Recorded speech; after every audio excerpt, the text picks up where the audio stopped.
14th Sunday in Ordinary Time.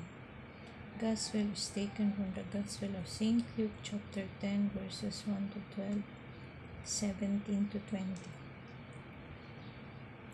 At that time the Lord appointed 72 others whom he sent ahead of him in pairs to every town and place he intended to visit. He said to them, "The harvest is abundant, but the laborers are few. So ask the master of the harvest to send out laborers for his servant. Go on your way. Behold, I am sending you like lambs among wolves.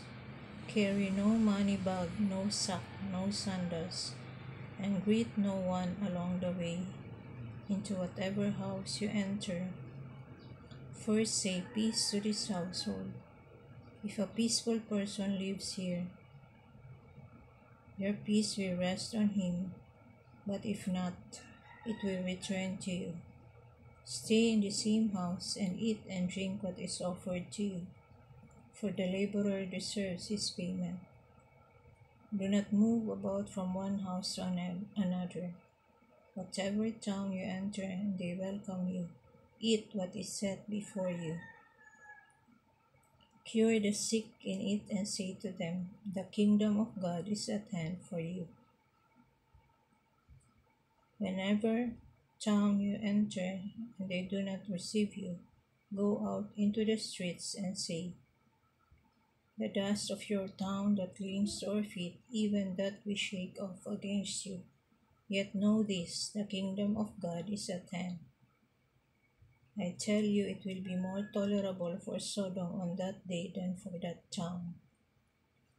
The 72 returned rejoicing and said, "Lord, even the demons are subject to us because of your name."